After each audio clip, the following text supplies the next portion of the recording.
The government and the World Bank have initiated a feed manufacturing venture in 17 high dairy potential counties. The venture is part of a 21 billion shillings national agriculture and rural inclusive growth project, which aims at reducing the cost of dairy production and proliferation of adulterated feeds. Animal feed in the country has been increasing in recent months.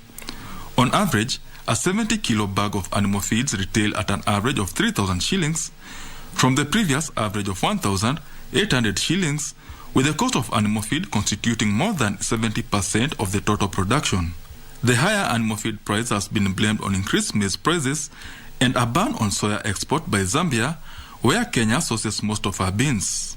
Farmers are being encouraged to start their own feed formulation to help reduce the cost of production to below 50%. I've adopted some of these technologies like feeds. The farmers who are doing silage making, they are reporting increased profits. The challenge has been the feeds. The price of feeds vis-a-vis the kind of the price you get from processors. It doesn't balance. To train farmers on feed production, the government and the World Bank have started a 14 million shilling feed formulation training in 17 counties. One of the challenges that we are trying to address is on feeds. So farmers have been trained on on-farm feed formulation. We've been also trained on fodder establishment, fodder conservation, and also on silage making.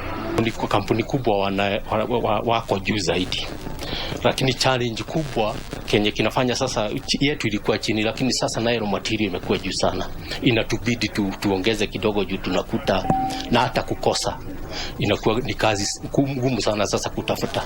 The venture is expected to reduce the sale of adulterated feeds that are negatively affecting production.